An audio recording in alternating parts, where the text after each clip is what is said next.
Laisse Dieu juger. La colère n'est plus ton outil. Ce que tu veux régler avec ta colère, Dieu peut le trancher avec sa justice. Mais il attend que tu lâches prise. Tu ressens parfois une colère brûlante.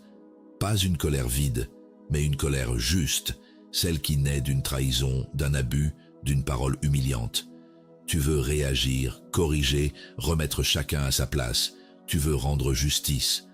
Mais ce désir peut te brûler, t'user, te décentrer de celui qui juge avec droiture. La colère donne l'illusion de reprendre le contrôle, mais ce n'est qu'une illusion. Car même si elle te fait parler fort, elle te fait souvent agir faux. Tu perds ta paix, tu perds ta lucidité, tu te perds toi-même. Et ce que tu appelles réparation devient parfois destruction, même sans le vouloir. La Bible ne dit jamais que la colère est une force spirituelle. Elle parle d'une autre voie, bien plus puissante, la confiance dans la justice de Dieu. Car lui voit tout, il entend tout, et surtout, il sait exactement comment et quand intervenir. Il est écrit « Ne vous vengez point vous-même, bien-aimés, mais laissez agir la colère de Dieu, car il est écrit « À moi la vengeance, à moi la rétribution, dit le Seigneur. » Lettre aux Romains, chapitre 12, verset 19.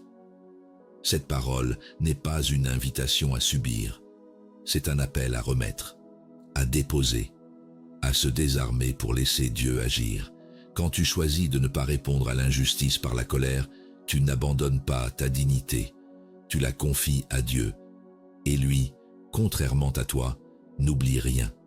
Il juge sans haine, il agit sans précipitation, il restaure sans casser.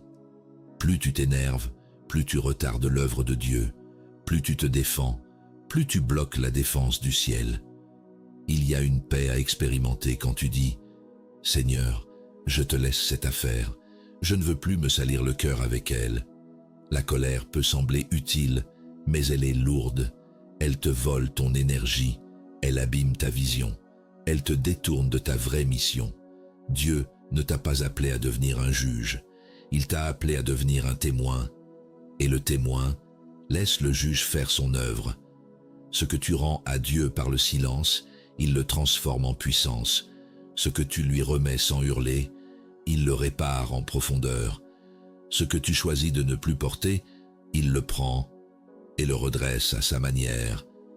Alors aujourd'hui, arrête d'utiliser la colère comme outil. Pose-la et laisse Dieu rendre une justice qui libère, sans jamais détruire.